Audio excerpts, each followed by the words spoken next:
Halo guys, kembali lagi di podcast HMDTK Bertanya. Wah, akhirnya nih setelah sekian lama podcast HMDTK kembali lagi untuk menyambut teman-teman semua, khususnya teman-teman D3. Hanya dipantengin terus podcast HMDTK, dan kali ini bintang tamunya nggak bakal kalah seru juga dong, yang akan menyambut episode tiap harinya di podcast HMDTK. Betul banget nih Kak, tapi sebelum itu kita perkenalan dulu nggak sih? Boleh dong. Halo semuanya, kenalin, aku Fatimah Sania dari D3 Teknik Kimia Angkatan 23, Departemen Media dan Informasi. Halo, kenalin aku Sultan Radit, biasa dipanggil Radit. Aku dari Departemen Humas Angkatan 22. Kita mau ngapain sih hari ini? Jadi hari ini kita bakalan podcast di episode yang spesial karena dua bintang tamu kita ini nggak kalah spesial ya. Jadi dua bintang tamu kita ini adalah bintang tamu yang sangat favorit di angkatannya. Oh iya? Iya. Berarti kita dapat undangan VIP banget nih. Iya, Bisa. tepuk tangan dulu dong. Bisa berhasil ngelobi dua orang favorit di tiap angkatannya. Bener banget. Langsung aja kita panggil kalian. Iya. Jadi langsung aja kita panggilin, ada Kak Debbie dan Kak Jova. Buat Kak Jova sama Kak Debbie silahkan boleh perkenalan dulu. Dari aku dulu. Boleh. Halo, perkenalkan aku Debbie dari angkatan 21. Oke, perkenalkan aku Sultan Jovana Sadikin dari angkatan 23. Oke, jadi di podcast kali ini sesuai tema karena kita mau ngebahas serba-serbi perkuliahan anak rantau. Jadi boleh dong kasih tahu kalian ini asalnya dari mana sih? Dari aku dulu ya. Iya boleh. Kalau aku asalnya dari Pematang Siantar, Medan, Sumatera Utara. Wow, Kalau aku sendiri dari Boyolali itu Jawa Tengah. wow, lebih jauh ya? Lebih jauh. Iya, Oh ya, jauh. jauh banget. Naik apa sih? Hah? Murok. Wah. Ada yang dari Medan, ada yang dari Boyolali. Kira-kira dari kalian, khususnya Kak Debbie nih, kan asalnya dari Medan nih. Ya. Ada culture shock gak datang ke Jogja? Kayak dari masalah logat, segala macam bahasa. Kalau counter shock dibilang enggak sih, cuman lebih ke arah tahu aja. Lingkungannya itu beda, dari cara ngomongnya lebih halus, terus intonasinya juga pasti lebih halus, lebih kecil juga beda banget sama yang di lingkungan aku biasanya. Gitu. Tapi nggak yang susah banget kok buat beradaptasi. Ya, berarti Kak Debbie mah keren. Oke. Makanya kan diundang ke podcast HMDTK Bertanya. Iya, kan spesial. Spesial ya. Kalau Jovan, Kalau dari aku sendiri mungkin kalau di Boyolali itu saya buat kayak perkotaannya tuh lebih modern di Jogja daripada di Boyolali. Jadi kayak menjadi Jogja itu kayak besar banget. Sedangkan di Boyolali itu emang Pelosok. ya. Kayak tempat pelosok urban. Berarti ibarat di Jogja itu Boyolali seseturan atau? yang gak SCBD sedikit. sih. Cuman emang di sana emang kebanyakan komunitas pedesaan. Oh. Tapi Boyolali berarti adem. Adem. pernah nggak sih kalian ngerasain homesick kalau lagi di kos gitu? Pernah sih. Gimana kalian ngatasin perasaan itu? Dari aku dulu. Oke. Iya. Kalau dibilang homesick pasti pernah. Tapi kalau aku karena jauh terus pulangnya juga sekali 6 bulan atau mungkin lebih dari itu. Jadi kayak homesicknya itu tuh lebih ke arah waktu baliknya aja, waktu baru nyampe di sini. Biasanya kalau homesick pasti teleponan sama orang tua. Cuman gitu doang sih. Kayaknya orang-orang kalau homesick kayak gitu ya. Pasti sih. Tapi ya emang ada untungnya homesicknya bisa disembuhin pakai telepon ya Kak. Nah ya benar. Kan biasanya ada homesick yang harus pulang, benar-benar harus pulang lagi. Kalau homesick pulang kayaknya nggak tahu gitu. Kalau Jovan ini kayaknya homesicknya pulang. Ya, Oh, enggak. iya. Ya sih, kalau dari aku sendiri kalau homesick pas awal-awal dulu tuh kayak masih pendem aja kayak pasti bisa lah, karena kan cowok kan tuntutannya jangan manja. Jadi ya kayak kalau emang harus udah netapin kuliah di Jogja ya harus tetap konsekuensi semuanya. Keren. Kuat banget. Terharu aku ya. alasan kalian milih kuliah di Jogja itu apa? Coba dari Oke. Kalau aku tuh karena emang suka banget sama Jogja sih. Suka banget Iya. sama Jogja. Suasananya tuh kayak adem. Adem. Ya, Setelah nyampe Jogja masih adem nggak? panas banget. Asli. Soalnya yang bikin menyenangin itu kalau ke Jogja tuh lewat Jalan Malioboro. Jalan Malioboro. Ya, walaupun itu tapi enaknya pas sore-sore sih. Kalau bukan weekend itu tuh kayak lewat jalan itu tuh kayak rasanya tuh kayak adem gitu. Kayak lihat orang-orang tuh kayak tenang. Bener-bener kalau kita sebagai pendatang pasti ke Jogja pasti ke Malioboro ya. Iya. Kalau Kak Devi? Kalau aku sebenarnya nggak pernah matokin pengen kuliah di Jogja, cuman emang tujuannya itu tuh mau kuliah jauh dari rumah, kayak beda pulau Sumatera. Oh iya. Cuman kebetulan itu keterimanya di Jogja, terus beruntung juga akhirnya tahu oh ternyata Jogja ini tuh gimana sih kalau hidup dan tinggal di sini rasanya kayak apa. Kita beruntung juga bisa ketemu Kak Devi ya. Kamu spesial. Gimana cara kalian membangun komunitas atau jaringan sosial baru di lingkungan perkuliahan? Dari aku, oke. Kalau aku sebenarnya nggak pernah punya strategi sih kayak supaya itu lebih karena relasi kan. Iya, relasi. Cuman kalau menurutku ya tergantung kitanya. Kalau semisal dari kitanya itu semisal ketemu sama orang baru tapi kelihatannya itu terlalu menutup diri, terus kayak kalau ditanya tuh hanya sebatas menjawab, terus ekspresinya juga gak welcome, pasti kita tuh iya benar, jadi pertemanan kita pasti sedikit. Makanya menurut aku tuh tergantung kita yang respon gimana. Kalau kita friendly, kita ramah, kita open aja, siapapun yang mau ngajak ngomong, pasti tanpa kita sadarin relasi kita semakin baik sih. Menurut aku kayak gitu. Jadi harus kita duluan yang mulai. Iya, gitu. benar. Kuncinya friendly ya Kak? Apa zodiak? Cancer. Cancer. Oh, nggak tahu deh.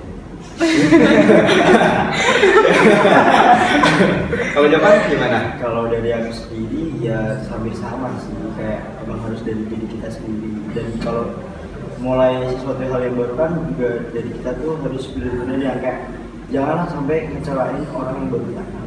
Jadi kayak benar-benar totalitas lah kalau mau berteman sama orang baru. Masuk. Dan harus kayak jangan nutupin diri kalian sendiri loh. Jadi kayak jadi diri kamu apa adanya tapi berteman secara sehat. Pantas jadi waponting. Iya. Keren. Senyum lah, senyum. Coba zodiaknya apa? Zodiak ya. Iya. Sagittarius ya. Sagittarius. Gue aja nggak sih? Gua enggak. Taurus lebih gue. Sagittarius tuh baik. Ya, Sagittarius green flag loh. Hah? Green flag. Iya. Oh, Radit juga ya Sagittarius. Radit.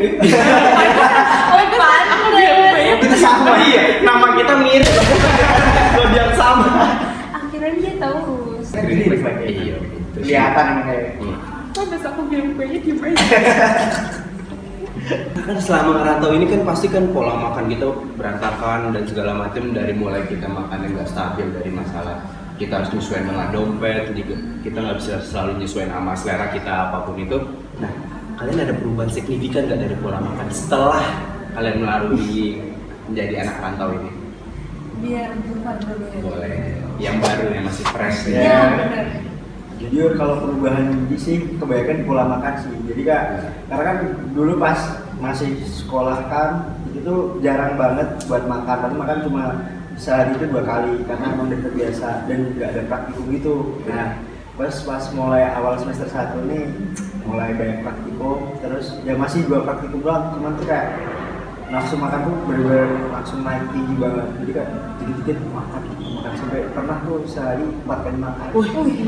Keren. Jadi pagi makan, siang makan, sore makan, malam makan. Tapi itu bikin gak sehat sih, sama duit coba habis. Itu emang niatnya mau ngalahin tangguh ikut. Enggak sih, lebih kayak belum bisa kontrol nafsu buat makan. Itu biasanya kayak pemikiran. Ini biasanya kali itu capek sih sama praktikum. Kalau Kak Devi gimana? Kalau aku lebih kayaknya rata-rata cewek tuh males ya cari makan. Males. Iya benar. Mungkin teman-teman ada lah beberapa yang kan. Jadinya kayak yang biasanya kalau di rumah kan 3 kali tuh otomatis makan, harus sarapan, makan siang, makan malam. Cuman kalau di sini tuh sarapan di skip, terus nanti diatur semua. iya, jadi kayak makannya cuma 2 kali atau bahkan cuma sekali atau bahkan nggak makan. Itu budaya anak kos emang. Iya, soalnya itu nggak bagus ya. Iya, tapi bagus buat dompet. Iya bener. Tapi kan ini ada jawaban dari sebagai sisi laki-laki dan Kak Devi sebagai sisi perempuan kan. Nah, kalian dari jawaban lo deh lebih prefer makan itu langsung atau GoFood? Kalau dari aku sih lebih makan itu langsung. Langsung. Ya. Kalau GoFood tuh kayak kurang aja sih, kayak males harus pesen, mending langsung dari situ. Oh. Jadi tahu rasanya gitu. Oh. Takutnya pas kita GoFood ternyata nggak enak kan, pasti ngomel-ngomel biasa kan. Kalau anak kos cuma kalau makanannya nggak enak. Kirain males bayar ongkir. Mahal bisa juga. Iya. Kalau Kak Devi? Cuman kalau cewek Hah? karena jiwa magernya juga tinggi, Iya. terus rasa keponya juga tinggi, Mhm. bisa kok dapat promo. Kalau misalnya on GoFood tuh Iya. kita bisa dapat harga yang lebih murah dibanding kita pergi ke outletnya langsung kayak gitu. Kurang tahu. Tapi itu oke-okean juga sih. Tunggu apa lagi? Grab, Gojek, ambasador Kak Devi. Tapi kakak pernah nggak sih kayak gabut terus pengen masak ya lebih hebat juga? Itu pernah nggak sih? Pernah. Aku pernah kok masak. Cuman kalau akhir-akhir ini karena emang Hektik. bukan hektik sih, lebih karena ya udahlah lagi ngerjain tugas aja, nggak pengen yang kalau masak tuh kan kita juga harus mikir kan, Iya. mau makan apa, masak apa, terus ya malas lah kayak gitu. Berarti kayak mikirnya lebih ke buat tugas akhir aja daripada buat Oh masak. enggak, itu terlalu ekstrim banget ya, enggak. Emang karena aku aja yang malas. Oke, oke. Kan kalian anak kos nih, pasti kan jadi makan aja kayak pengen hemat gitu. Gimana sih cara kalian mengelola keuangan kalian biar kayak misal buat kuliah, buat makan, buat Nah. yang lain Pertanyaan sebagainya. terlalu to the point. Itu penasaran kan ya Iya. sama teman-teman himpunan dan segala macam. Kalau Kakak Boleh, boleh. Kayak gitu ya.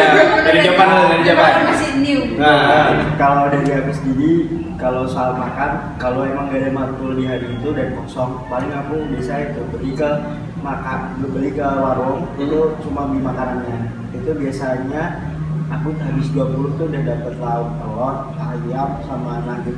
Itu aku makan buat pagi sampai sore. Nanti aku masak nasi sendiri. oh, sendiri. Cuman kadang kalau pas kuliah, nah itu baru kacau balau. Soalnya banyak teman-teman yang jadi kayak makan gitu. Jadi ya kayak ayo gitu. Susah untuk nolak kalau ada masalah makan. Berarti jawaban nyalain teman. Karena kan diajak ya. Oh, iya. Bercanda teman-teman. Kalau Kak Devi? Kalau aku ngelola keuangan itu gimana ya?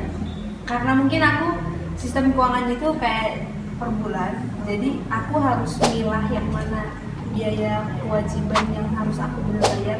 Contohnya itu kan kayak uang kos, terus juga uang buat belanja bulanan itu kan pasti ada ya. Terus belum lagi cewek-cewek harus beli skincare, itu tuh biaya-biayanya harus dipilah-pilah. Jadi harus pilah juga untuk uang-uang yang nggak terduga, misalnya kayak darurat atau mau main atau mau jajan, itu harus dipilah. Lebih karena itu sih. Tapi dari cara kalian mengelola keuangan tersebut, ada gak sih hasil-hasil kayak misalnya dari duit bulanan kalian itu dapat buat tabungan, kalian tetap bisa nabung atau benar-benar loss atau kayak gimana? Tetap nabung, pasti Tetap harus nabung. nabung. Karena kalau nggak nabung, nggak akan punya biaya untuk ya misal kayak ada di situasi yang urgent membutuhkan biaya yang lumayan gede, itu harus. Kalau jawaban? Oh, jelas. Nabung. Saya belum meyakinkan. Iya, Nabung di infak ya. Subhanallah. Ria ini teman-teman ya, jangan ditiru ini teman-teman. Berarti masalah keuangan kalian itu benar-benar udah jatuhnya expert ya. Kita kan mungkin kan sebagai teman-teman anak rantau yang lain kan kayak wah gimana sih cara ngelola keuangan yang lebih baik gitu. Nah tips and triknya menurut kakak gimana? Kak Devi dan Kak Jovan. Kalau tips and trick itu kayak yang aku bilang tadi sih. Jadi harus bisa mepisahin biaya untuk kebutuhan, kewajiban yang harus kamu keluarin. Harus bisa sih, cuman itu doang sih, harus bisa milah-milah itu doang. Karena kalau nggak kita kayak menggabungin semua kayak asal ya udah mau bayar ini mau bayar ini, ntar tiba-tiba nggak sadar aja, kok uangnya udah habis ya. Kalau Jokan? Kalau dari aku sih lebih ke itu sih, kayak jangan terlalu tergoda sama nafsu buat apa gitu. Kayak misal rambut baru panjang dikit, sebulan sekali potong rambut, atau mungkin 2 minggu sekali potong rambut. Soalnya ada yang kayak gitu kan. Nah, terus kayak misal kita lihat di TikTok nih, lo makanan enak banget, lalu uang tinggal 50, sedangkan itu 40.000 gitu loh. Yes, nah itu kita nekat buat beli itu tuh kayak misalnya kayak jangan buang-buang uang, kayak lihat sikon dari uang kita tuh kayak gitu sih. Tapi kadang tuh kalau udah tergoda oleh nafsu kan emang susah sih caranya. Keren. Keren nesannya Iya, bintang tamu kita hari ini ya. Keren banget.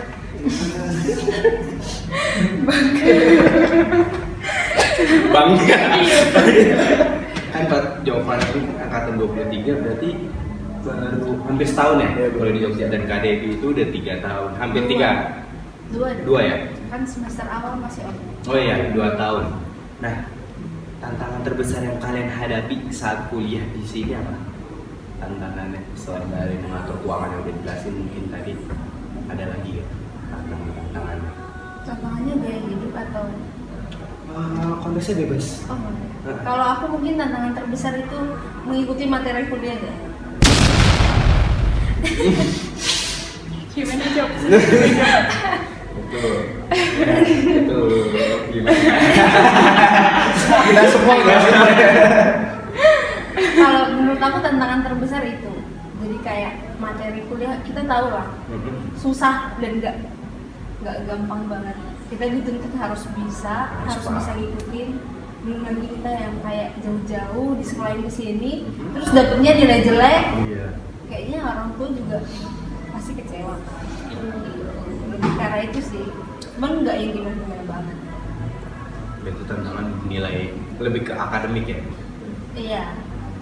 Kalau jawaban? Kalau aku sih mungkin lebih ke itu sih, gaya hidup sama berteman. Kadang kan ada yang teman misalnya kayak akhirnya ke hal-hal yang ya yang negatif lah ya, itu mulai dikurangi aja. Kalau dikurangi ya, jangan pernah terjerumus itu. Nah, soalnya ada pesan dari orang tua buat nggak kayak gitu. Semoga istiqomah ya. Amin. Dari anak rantau apalagi sendiri kan kayak suka kesepian gitu gitu teman. Itu gimana sih cara kalian ngatasin rasa kesepian? Mulai dari jawaban. Jangan boleh dijawab, Mas Jovan. Kalau saya sih paling keluar lah sama. Kalau enggak itu ya paling ngaji. Wow, subhanallah. Kalau ingat sih Istiqomah ya. ngaji kerap nama. Tersentuh loh kan? Iya, Tersentuh Keren sekali. banget sih. Kayak gitu tamparan keras banget. Orang keras banget. Dulu Popo Peci. Popo Peci. Kalau Kak Devi gimana cara menghadapi rasa kesepian itu? Kesepian. Nah, Udah gimana sih? ya gimana? Iya. Cuek aja ya. Iya, karena emang pada dasarnya aku suka di kos gitu. Paling cuma nge-scroll sosial media gitu. Karena menurut aku yang kayak gitu hal-hal yang wajar aja deh sih. Karena kan kita nggak selamanya Iya, betul. di kos terus. Pasti ada juga waktu di mana kita keluar bareng teman. Itu harus harus balance. Sungguh mantap dari zodiak Cancer ini ya. Cancer kan? Rambut tuh. Cancer ini independent woman. Sagittarius satu ini. Masya Allah, men. Masya Allah. Kan sama kita. Sama-sama Masya Allah.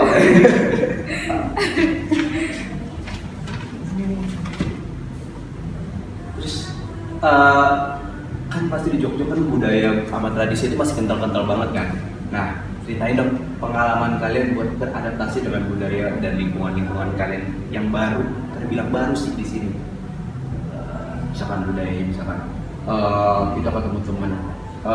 Ini contoh Kak Devi ya. Kak Devi kan dari pulau dari Sumatera ya, dan kita punya teman yang sering ngobrol bahasa Jawa, gitu segala macam, itu kan pasti kayak struggle kan kadang. Nah itu gimana pengalamannya?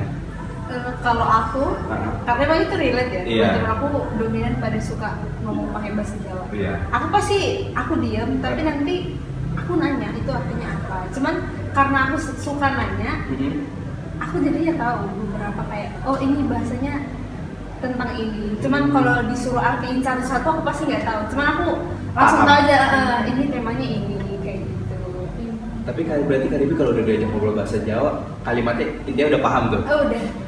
Tapi jawabnya masih pakai bahasa Indonesia. Iya benar. Tapi nggak semuanya ini Iya. ya belum Pasti se- banget. Tapi selama 2 tahun ke TV jadi kayak udah bisa belum ngomong. Bisa ngomong. Nggak usah. Gitu, maksudnya ngomong pakai Ngomong bahasa bahasa Jawa. Jawa. Iya. Kalau buat lucu-lucuan pastilah bareng teman-teman. Tapi nggak sesering itu sih. Nah, kalau Jovan kan asli Boyolali kan, Boyolali itu Jawa Tengah. Nah pasti kan kadar apa sih namanya kasar bahasa Jawa itu kan tiap daerah beda-beda kan. Nah Boyolali itu terbilang Jawanya itu kasar atau enggak? Kalau aku bilang sih masuknya sih ya hampir relevan sama Jogja sih, hampir 11-12 lah. Tapi mungkin kalau di Jogja tuh hampir semua itu kayak intinya tuh kebanyakan tuh kayak bahasa Jawanya yang halus-halus gitu. Sedangkan kalau yang di Boyolali itu bahasa Jawanya tuh ngikutin bahasa Jawa Tengah, jadi yang kayak agak masih banyak kasar. Nah cara kebalikan ini kalau Jovan, cara beradaptasi dengan ketemu teman-teman yang perantau yang dari misalkan di luar Pulau Jawa atau dari daerah Jawa Barat segala macam, Jovan pasti bahasanya kebun binatang lah istilahnya ya. Iya. Tapi kan itu cara beradaptasinya mungkin takutnya Jovan kayak nangkep kayak masukin ke hati kayak terjadi baper segala macam, itu bakal kayak gitu gak? Karena kan lu bilang kayak orang-orang Jabodetabek bisa bilang orang-orang kasar-kasar semua kan. Nah cara beradaptasi gimana? Kalau dari aku sendiri kan sebelumnya aku pas SMP juga pernah mondok. Nah, pas mondok tuh ya ketemu banyak orang dari luar Jawa juga, sama yang Jawa Barat juga ada. Ya emang bahasanya kayak gitu ya, jadi udah kayak terbiasa aja sih. Jadi kayak udah kayak udahlah mungkin emang orangnya kayak gini. Emang bahasa di sana emang keras, kan ada istilahnya Jakarta keras apa-apa gitu kan. Jadi jadi ya kayak udah biasa aja kayak denger mereka ngomong gitu ya kayak ya saya kayak hargain ntar pasti kan dari waktu ke waktu mesti mereka udah tahu tempat posisinya ngomong kayak gimana. Mantap. Berarti cara beradaptasi kalian itu cepet ya bisa dibilang ya. Lanjut kan?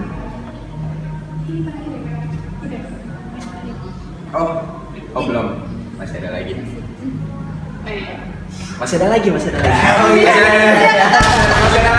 lagi. Nah,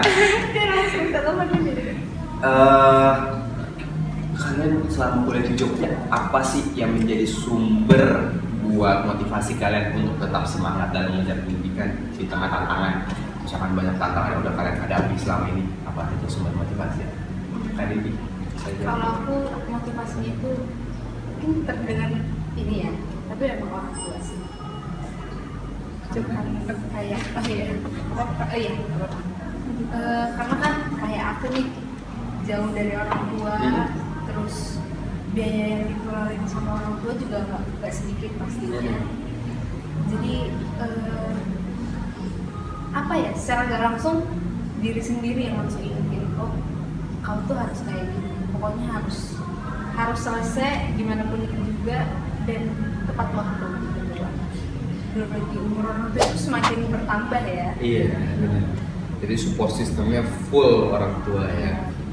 Kalau Jovan? Ya, hampir sama juga orang tua, cuman saya lebih ke gak mau kalah sama kakak saya. Jadi ada beberapa Ya, gitu. pengen ngalah, bukan pengen imbang. Karena buat ngalahin pun saya rasa gak mampu. Ini kakaknya kuliah di mana kan? Oh, kalau kakak saya dulu, ya kan ada 3, yang cewek, cowok 2. Yang cewek tuh di UMS, udah lulus, yang satunya di UB sama di UB dan di dan kamu keren juga. Kamu juga salah satu masuk yang keren juga kan semuanya. Siapa sih yang gak mau masuk veterannya kan? Betul sekali. Tunggu apa lagi ditunggu ya. Kata 24. Nah, last but not least ini kan sekarang musimnya calon mahasiswa baru ya. Ada nggak sih tips dari kalian buat maba yang mungkin bakal ngejalanin kehidupannya sebagai anak rantau?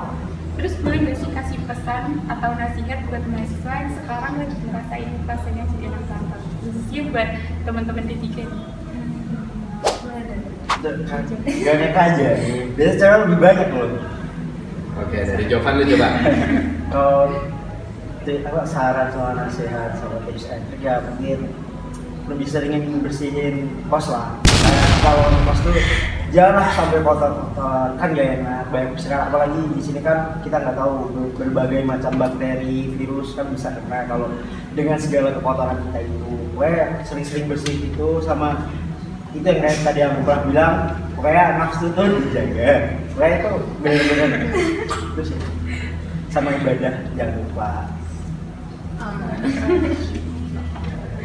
Kalau Kak Devi?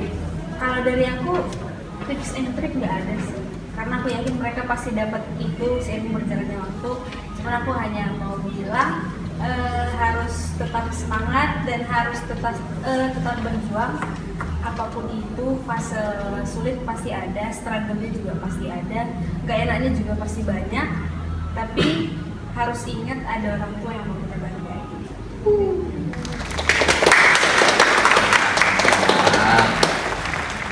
Kan kayaknya mereka tuh udah capek gitu ya kan, Iya. tanya-tanya terus. Jadi ada sesi yang lebih seru nih. Nah, apa tuh misalnya?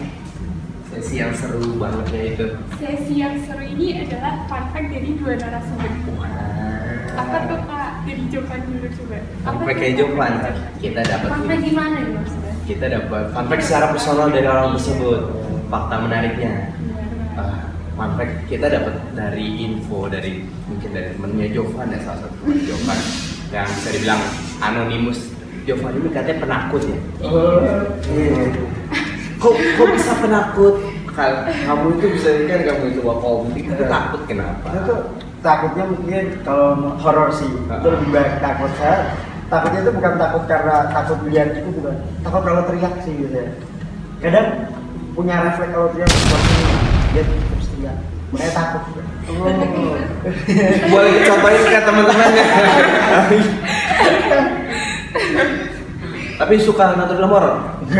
Nggak suka? Enggak. Tapi pernah nggak nonton film horor? Pernah, tapi sebelum pernah. Apa? Sambil merem? Iya. Oh, esensinya dapet banget. Esensinya dapet ya. Nah, tapi pengalaman horor pernah? Pernah. Pernah. Itu mungkin itu yang bikin jadi trauma. Iya, kan? itu parah. Kalau Kak Devi, apa tuh fun fact-nya Kalau Sania? Kak Devi ini katanya suka scroll TikTok terus kayak satu video tuh diputar-putar terus sampai ketiduran. Bahkan nih katanya yang nonton tuh bukan Kak Devi tapi HP-nya nonton Kak Devi. Ya ampun. Iya. Sekarang ada fitur baru ya berarti ya. TikTok nontonin yang main. Iya, bener. Bukan yang main HP, nontonin TikTok. Itu bener banget. Itu bener banget. Iya. Kok bisa kayak gitu? Kenapa tuh Kak Itu dari Devi? mana sih? Jadi begini ya. Jadi begini ya. Iya itu bener banget. Nggak tahu kenapa ya. Ini sebenarnya nggak bagus buat kesehatan. Karena itu kan radiasinya ya. Cuman aku tuh kadang kalau malam-malam tuh suka ketakutan. Jadi kayak ngerasa kesepian. Jadi aku dengan sengaja ngebuat aku ngantuk nonton TikTok karena aku tahu aku bakal tidur. Kalau TikTok kan dia nggak akan berhenti kan kalau Iya. kamu nggak ini nge-logout aplikasinya. Jadi aku sengaja buat itu. Biar aku kalau kebangun, aku suka kebangun orangnya. Jadi kalau aku kebangun, aku dengar suara, otomatis aku nggak merasa sendiri. Itu sebenarnya. Kayak gitu. Sangat menarik ya. Iya. Oh, fun fact satu lagi, Kak Devi itu demisioner Kepala Departemen Hubungan Masyarakat ya teman-teman ya. Oh iya. Oh iya, tahun lalu ya. Kabinet Berapa? 1 tahun yang lalu. Dan Jovan ini tahun lalu belum masuk. Iya. belum masuk. Dia masih jadi volunteer. Iya, masih jadi volunteer. Kita nggak kerasa udah di penghujung acara ya. Iya, udah kerasa nih Kak. Jadi- Sempat ngobrol yang pengen. Iya, makanya kita mau ngucapin terima kasih buat bintang tamu kita pada hari ini di episode kali ini di podcast HMDTK pada kali ini, ngobrol-ngobrol sama gestar yang sangat spesial banget pada kesempatan kali ini. Makasih buat Kak Devi dan makasih buat Kak Govan, dan terima kasih buat narasumber kita yang telah menyempatkan waktunya di tengah kesibukan waktunya. Dan tepuk tangannya dulu dong. Semoga podcast kali ini bisa bermanfaat untuk mahasiswa rantau, khususnya mahasiswa dan juga teknik kimia angkatan 21, 22, 23. Terus untuk calon mahasiswa baru angkatan 24 di 3 teknik kimia juga nih, kalau misal mau merantau, semoga melalui platform HMDTK Bertanya ini bisa ngebantu kalian untuk nyiapin merantau ini gimana sih? Iya betul banget. Mungkin dari kami selaku host pamit undur diri. Dari para pemirsa yang telah menyaksikan podcast HMDTK Bertanya ini sampai selesai, saya Sultan Radit. Saya Fatimah Sania. Jangan lupa saksikan podcast selanjutnya yang gak kalah menarik. Akhir kata, terima kasih dan sampai jumpa.